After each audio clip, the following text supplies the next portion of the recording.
Hi, everybody, and welcome to the lecture on what-if analysis.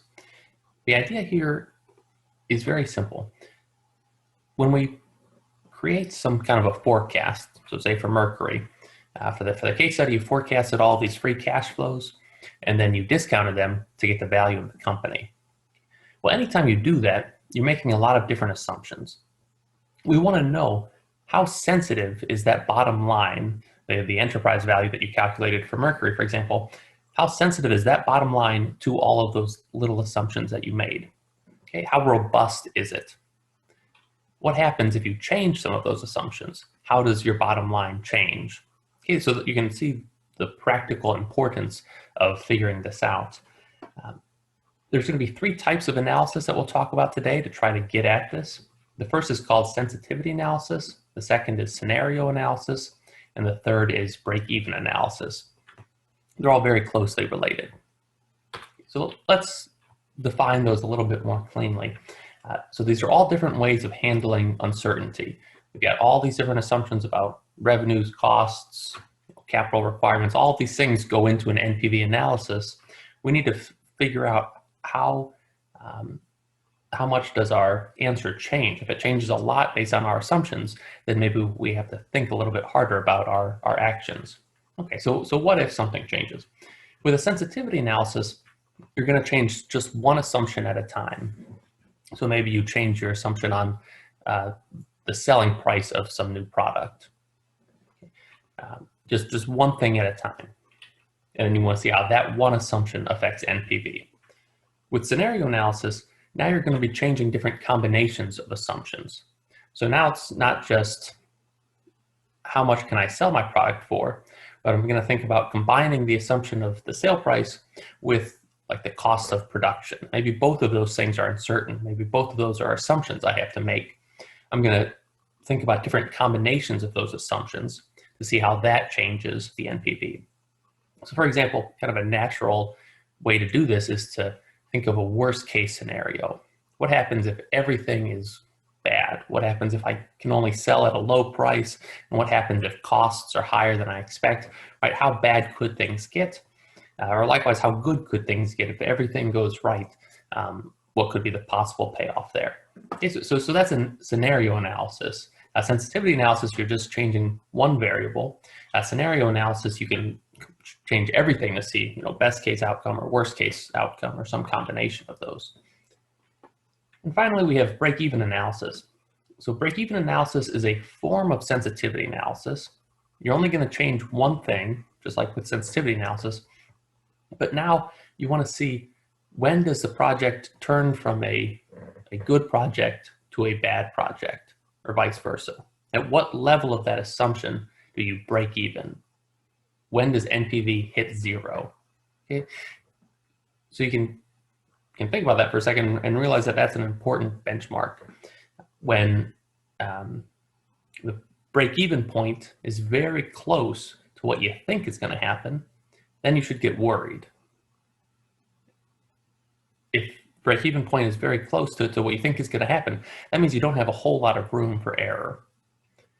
However, if the break-even analysis if the break-even point is kind of far below what you think is going to happen, then you've got some room.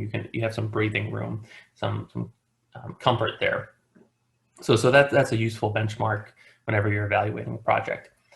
We've already done a little bit of break-even analysis when we talked about the internal rate of return.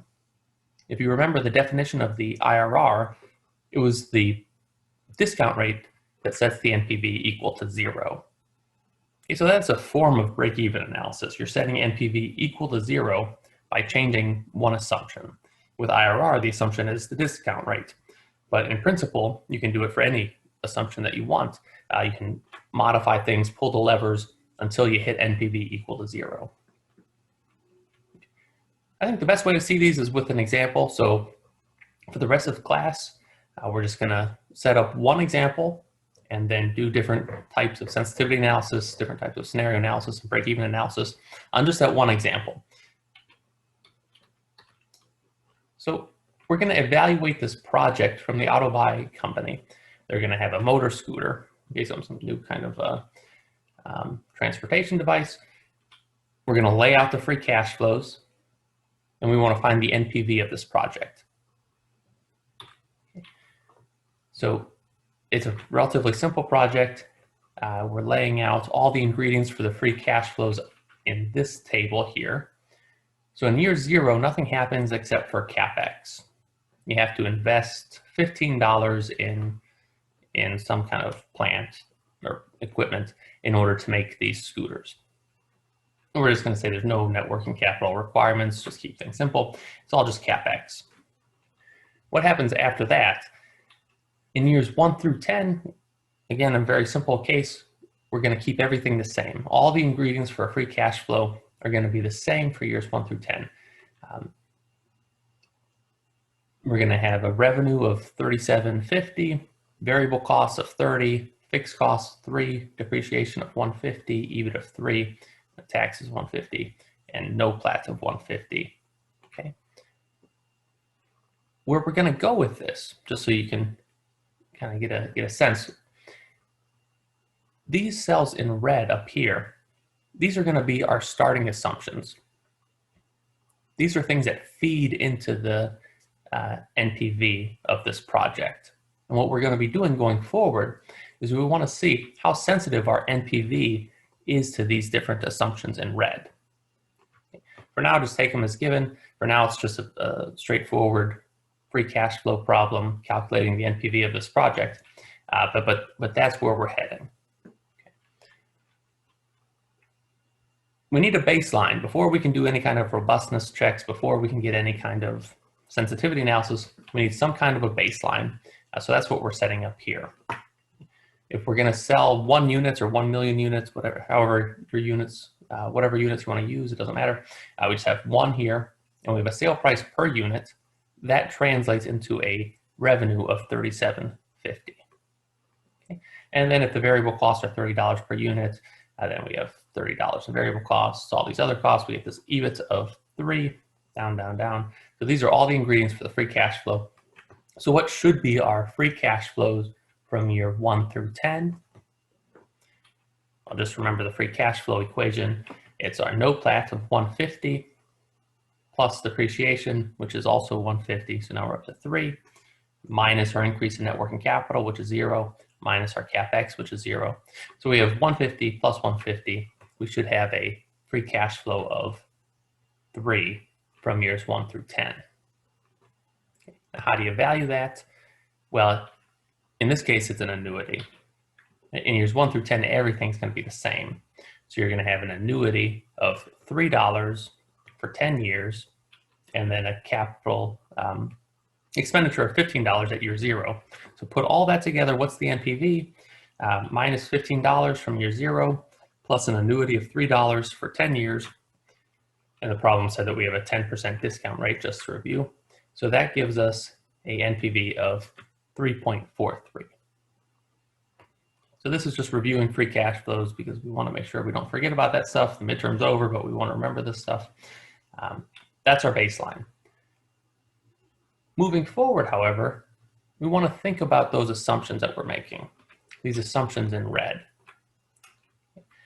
You can imagine situations where when you introduce a new product, this auto-buy motor scooter, you may not know very much about the demand for that product. You may not know how many units you're going to be able to sell. You may not know how much people are willing to pay for that unit. You may probably have a decent estimate of how much it's going to cost you, right? If you make similar stuff, you may know how much that stuff costs, and so then you can infer pretty well how much this new product is going to cost you to make. But you're going to have a lot of uncertainty about the demand. How much will people pay for this? So that's what I want to get at in this lecture. We want to take this simple starting point, but then just change these things in red to see how that affects our valuation. So how does our valuation change with revenues? I'm going to break that into 2 different components here, the unit sold and the unit price. Okay, that determines the revenue. These 2 things feed into the revenue. We want to see how does the NPV change if, suppose, the market size is 1.1 million instead of 1 million. Maybe the price per unit is 38 instead of 37.50. right? Or maybe the market size is smaller than we expect. Maybe the price is really low. Maybe the price is only $35 instead of $37.50. Where there's all these possible outcomes that we need to get some handle on. Okay. Here are the possible outcomes that we're going to evaluate. There's 3 possible outcomes for both the market size and the price per unit. So it could be what we expect to happen when we did this, when we set this table up. We expected there to be about 1 million units sold, and you're selling them at $37.50. It could be that instead of selling 1 million, you only sell 900,000. That would be a pessimistic scenario. Or maybe you get lucky and people really like this new scooter and you sell 1.1 million instead of 1. Likewise, we have different outcomes for the price per unit. You expect things to be $37.50, but maybe things aren't so good and maybe you can only sell them for $35, or maybe things are better than you expect and you can sell them for $38, right? All these different outcomes, we want to see how the NPV changes. We also have variable costs here of $30 per unit. So when we sell more units, our costs are going to rise. And we have to account for that. Okay, so what I want to do is just set this up in a spreadsheet. It's a relatively straightforward problem. Set it up in a spreadsheet, and then we'll be able to change our assumptions very quickly and see how that feeds into an NPV.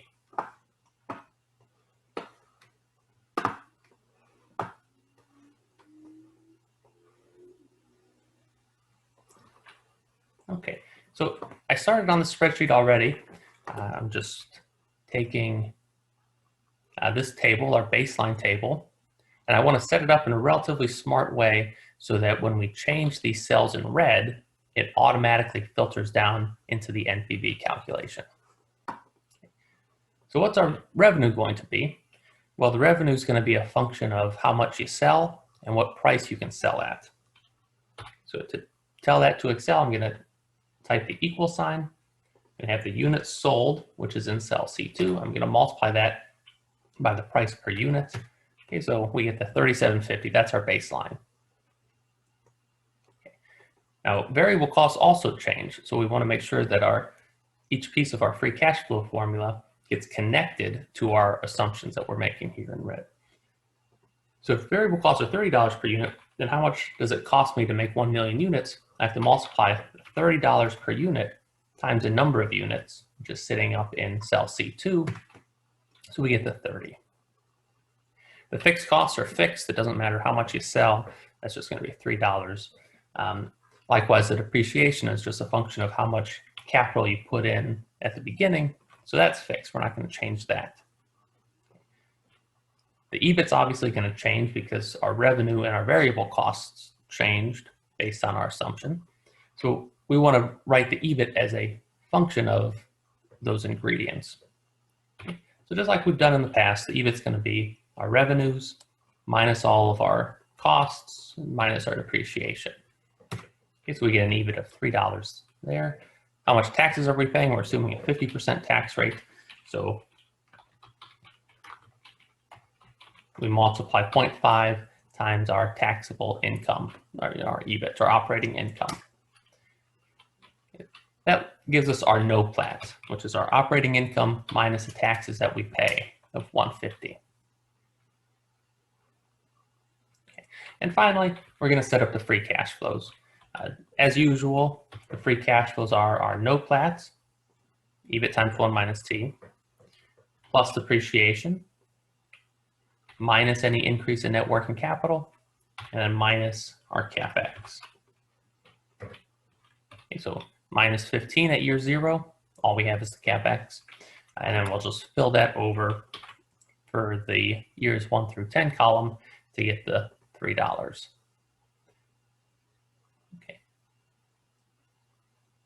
So I've just reproduced what we put into the slides here. What's on the slide, I just reproduced that, but I set it up using formulas so that when I change the units, the free cash flows automatically change. If I change this to a 2, the free cash flows in years 1 through 10 automatically change because the revenue changes, the variable costs change, so that means the EBIT changes, all that stuff changes that feeds into the free cash flow. And then the last thing I did this highlighted cell in yellow is I calculated the NPV. I just used this formula that's in the slides. We have this minus $15 at time 0, and then we have a free cash flow of 3 at time 1 through 10. So how did I write that in a smart way to make sure that it changes when I change my assumptions? Well, I referred to this cell in C15. I referred to the free cash flow in C15 and put that into the annuity formula. And I just use this annuity formula, but I replaced the 3 with whatever came out of the free cash flow calculation, so that whenever this thing changes, the NPV is going to change. Okay, so just to test it, if I double the number of units sold, the NPV goes from 2 to 26.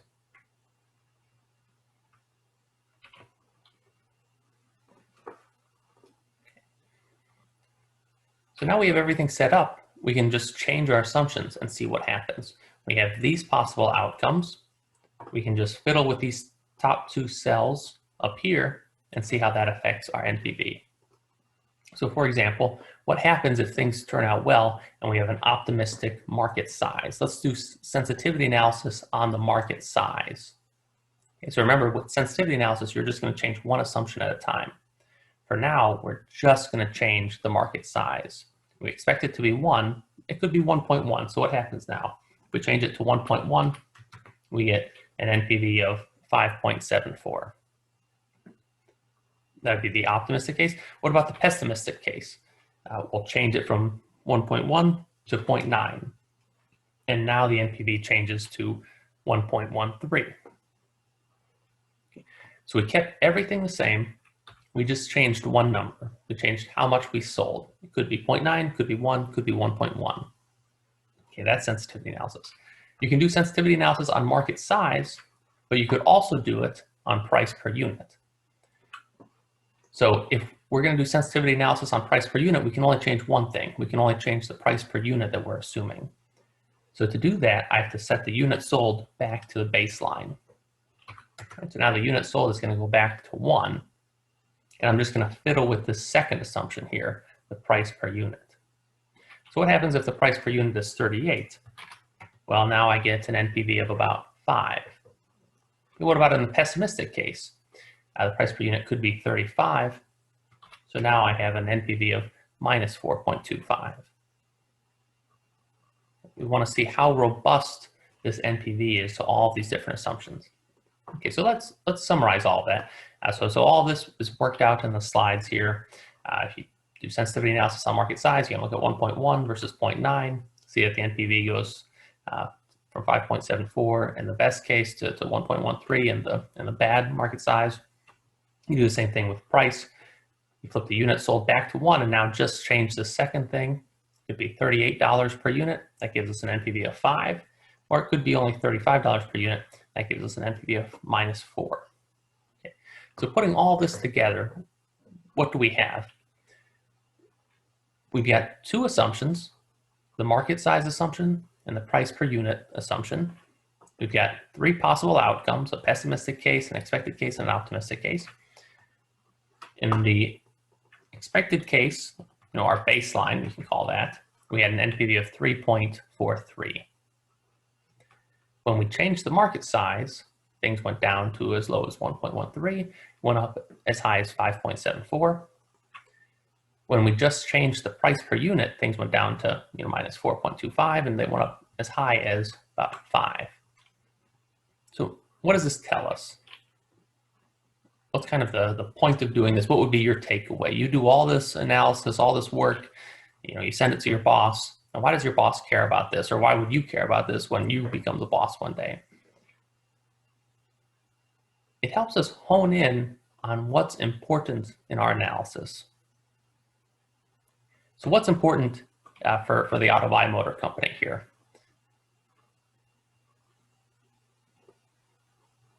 From the looks of this analysis, the market size is not very important to their decision.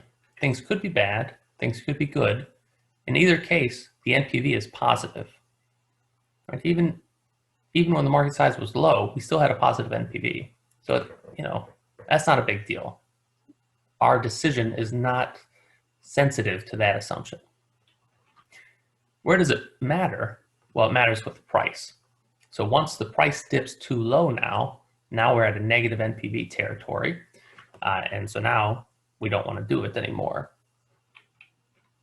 So you really need to study your assumption on the price, because if you're wrong by a little bit, the NPV can swing a lot, going from just the expected to the pessimistic case. If you recall, when we talked about complements to NPV, we said that CFOs use a whole bunch of different tools. So they all use kind of NPV and IRR. Most of them are using sensitivity analysis as well, or at least they say that they do when they're surveyed by these academics. So let's move on to scenario analysis. As you'll see, scenario analysis is very, very closely related to sensitivity analysis. All we're going to do is start linking outcomes together. These are the possible outcomes we talked about before. With sensitivity analysis, we just changed one thing at a time. We moved across this row here from market size. It could be pessimistic market size or optimistic market size. Then separately, we moved across this row for price per unit. With scenario analysis, now you're changing multiple things at once. So now I'm going to change both the market size and the price per unit. I'm going to change both of those to the worst case, to the pessimistic case, and see what happens to the NPV there. Or I can change both of them to the optimistic case and see what happens in that scenario, right? It's a totally different scenario, the optimistic scenario versus the pessimistic scenario. All sorts of different combinations of assumptions can be changing at once. So let's just use our spreadsheet to see how the pessimistic scenario plays out. Instead of selling 1 million units, we're going to sell just 0.9. And instead of selling at $37.50, we're going to sell at $35. Okay, so we changed two things now. That means that this is different than sensitivity analysis. We change both of those and we get a negative 5.78. Right? Not surprising. When we changed the price before to 35, we got a negative NPV. So now if we're changing both the price and the units, that should be, if both of those are changing in a bad way, that should be a negative NPV as well. So this would be a very bad scenario, worst case scenario here. We can do the same thing for the optimistic case. We sell 1.1 million units and we sell them at $38 per unit. Now we're up to 7.43. That's the best outcome that we can kind of reasonably expect to happen in this case.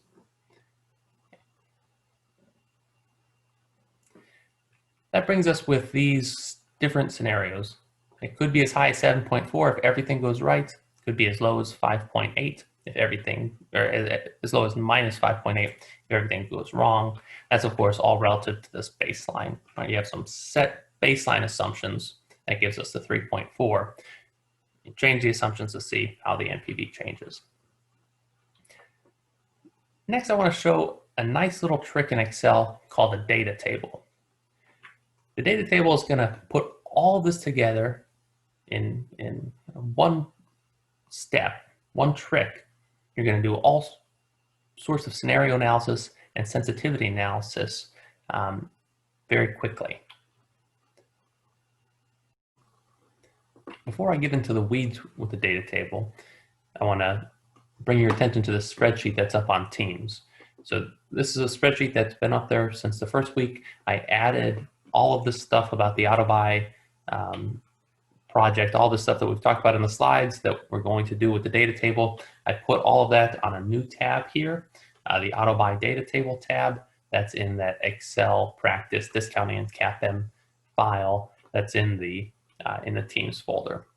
Okay, so we've seen this before when we did future values or goal seek. I just added an extra tab so you can follow along there if you want. Back to what we've been working on here. This is our setup. I want to show you how to do a bunch of sensitivity and scenario analysis very quickly with this nice little trick called the data table. All I've done here is set up different outcomes. Right? We said there's 3 outcomes for the price, 3 outcomes for the units. I just laid those out in a table form. What we're going to do is calculate the NPV under different combinations. We've got our baseline of 1 million units and $37.50. in the price, we want to calculate that NPV for all different combinations of those 6 inputted numbers. So how do we do that? The first thing to do is look in this top left cell here. It's in K6 right now. You can put your data table anywhere you want in the spreadsheet. I just happen to start it in cell K6. I'm going to refer to the bottom line number. I'm going to refer to the NPV. Okay, we calculated the NPV in that yellow highlighted cell in B17. So I'm just going to point the corner of my table to that NPV. Okay, it's going to look a little ugly. You can change it later, but you point your bottom line number and put that in the corner. Next, I'm going to highlight this table. I'm going to highlight all of the different parameters that I want to calculate the NPV under. Okay, so all these different units in millions, all these different price per unit, I'm going to highlight the entire table. Then I'm going to go up to the Data tab up in Excel, and we see this What If Analysis button. So we've already done this for GoalSeek. Same kind of idea. You change something and see, you change something enough to hit the right number that you wanted. That's what we did with GoalSeek. We're going to also see Data Table there. Okay. What is Data Table going to do intuitively is it's going to calculate the NPV, that bottom line number of 3.4. It's going to calculate that for different combinations of these assumptions up in red. It's asking for the assumptions that we're making. It's asking for a row input cell and a column input cell. Now the row input cell is what we put in our row. What's in our row? That's the units sold. It's 0.9, 1, or 1.1. That's along the row that we put into the data table. So we need to point this row input cell into our assumption. Where in our free cash flow setup were we making an assumption about the units sold? That's in cell C2. We made an assumption there, it fed into the NPV. That's where we want to change the assumption to 0.91 or 1.1. Okay. Likewise, there's a column input cell. What's our column? Our column is the price. Right? Down this column, things are going from 35, 37.50 to 38. So we need to tell Excel to change, to put these numbers, put these price per unit numbers somewhere in our table. So where's that? Well, that's obviously going to go in cell C3. That's where we were making an assumption about price that fed into the free cash flows. So we're going to tell Excel to change that assumption, change that 37.50 to those other 3 possible prices. Okay. And that's it. It's a little bit, you just have to do it once or twice to kind of get the hang of it. But that's all you do. You set up the table, you highlight the table, and then you put the right number in the row input cell and the column input cell, you hit OK, and then voila, it spits out a whole bunch of NPVs very quickly. So this 3.43 you should check, that's our baseline. Right? That's what we get when we have a 1 million units sold at 37.50. That all fed into 343.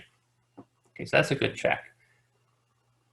What happens when we move from 0.9 units sold to 1.1 units sold, holding that $37.50 fixed? Well, that was our sensitivity analysis.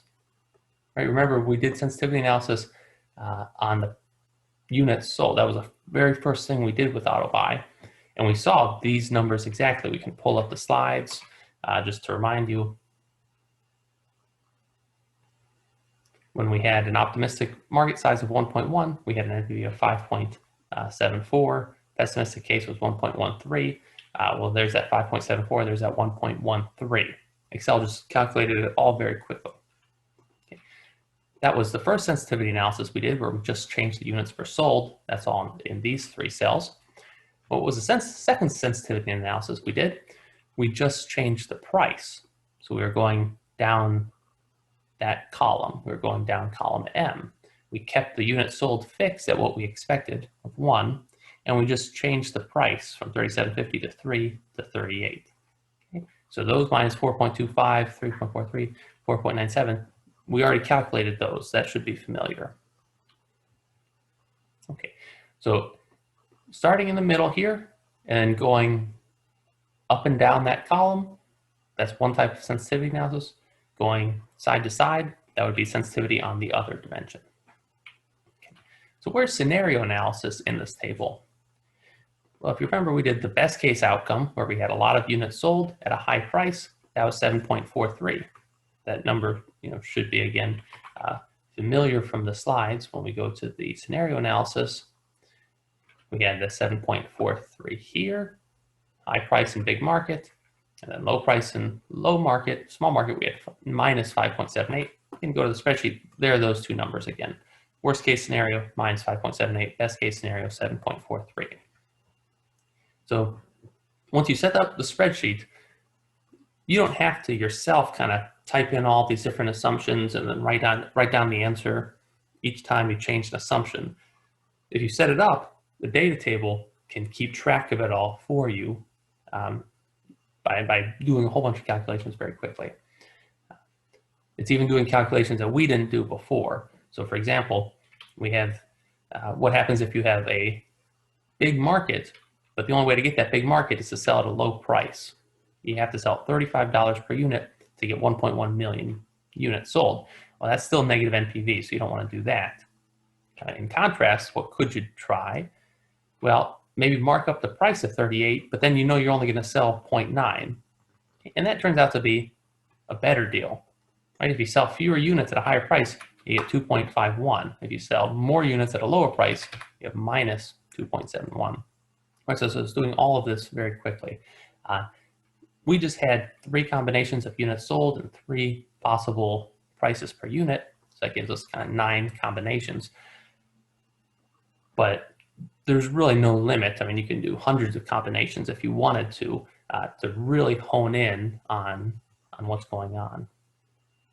It's also good, if you want one kind of additional trick you could think about is to format these cells. So I can go to home and I can do a conditional formatting. Say I want to highlight things that are greater than 0, right? NPV greater than 0 is kind of an important number for us. If it's NPV greater than 0, then that means it's a good project. So I can do some conditional formatting.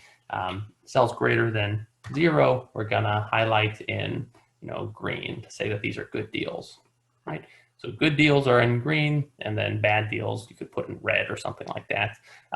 If these assumptions end up being correct, then it becomes negative NPV, and you don't want to take it. So there's lots of kind of visual shortcuts that you can take. You can impress your boss. You can.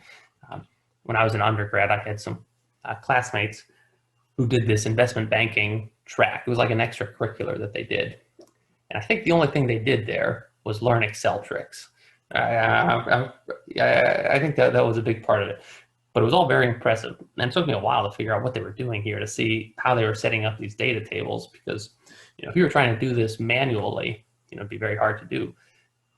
But it's very nice. Anytime you see one of these things, it's a very elegant way to summarize a lot of information and help you make a good decision, because you know exactly what matters. And so investment bankers can do this. You should impress your boss by setting it up like this. In this case, we kind of hinted at it before, but we see it more clearly now, that price is first order. Right? Essentially, that's all that's going to matter. If the price is low at 35, it doesn't matter how much you sell, you're still going to get a negative NPV. We had calculated this minus 4.25 before, but even if we sell more units at 1.1, we're still at negative NPV. Okay, so price is very important. On the other hand, the units sold actually doesn't seem to matter. No matter what price you look at, it doesn't matter what the number of units is. You're going to make the same decision. Right? If the price ends up being 35, it's a bad deal no matter how many units you sell. Conversely, if the price ends up being 37.50 or 38, it's a good deal. You should take it no matter how many units you sell. Even if you can only sell the low number of units, it's still a good deal. You can see that right away by setting up a table like this. Now that's actually a more general point. When you're comparing how important are units versus the price is generally going to be more important. Well, why is that? Well, if you change the price, that has a first order effect on your revenues. Right? You change price and your revenues are going to change kind of one for one. Change your price by 10%, your revenues change by 10%. Why isn't that same idea showing up with the units sold? If I change my units sold 10%, from 1 to 0.9, that has a much bigger impact than if I change, or that has a very small impact. Just changing the units sold 10% doesn't matter nearly as much as changing the price 10% from $37.50 down to $35. So why is that? Well, the price is changing just the revenue here. The units changes the revenue as well. Obviously, if you sell more units, you get more revenue. But the units is also changing the variable costs. If you sell less stuff, your revenue goes down, but your costs also go down. And so that counteracts the drop. Right? Things aren't so bad because at least your costs are lower. Okay. So that's kind of the economic intuition here for why price is the only thing that matters here. But again, sometimes you don't see that until you can lay out a data table like this. That leads us to our last type of sensitivity, or our last type of analysis, which is break-even analysis. With break-even analysis, you're going to change one thing, and you want to see when does NPV hit 0. That's the break-even point. When the NPV hits 0, then you're right at the threshold between a good project and a bad project. So you want to know how close you are to that break-even point. If you're really close to that break-even point, then you're going to sweat a little bit, because if you're off by just a little bit, then your NPV turns negative and it turns it into a bad project. The idea is the same with internal rate of return. So we have seen break-even analysis. The internal rate of return is setting NPV equal to 0 by changing the discount rate. But in principle, you can change any assumption you want and see where that NPV hits 0.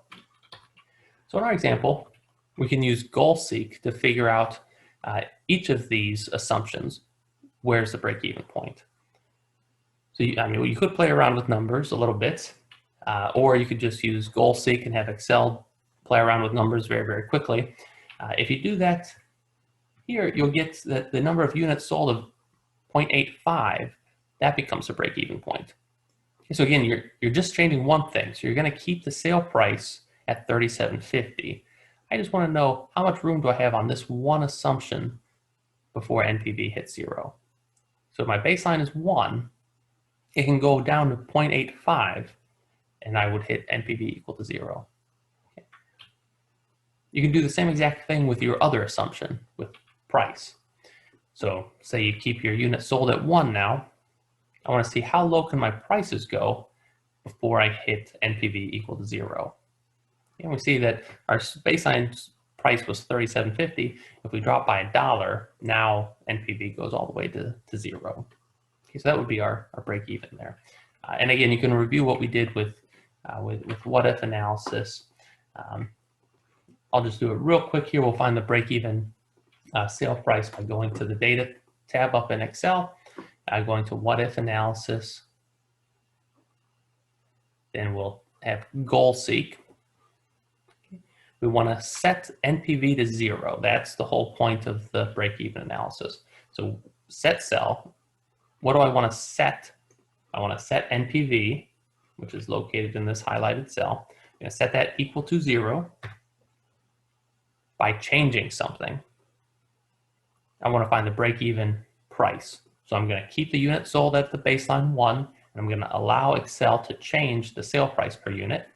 Okay, click OK. It's going to try this a whole bunch of different ways, and it honed in at 37.38 very quickly to what we had. in the slides here.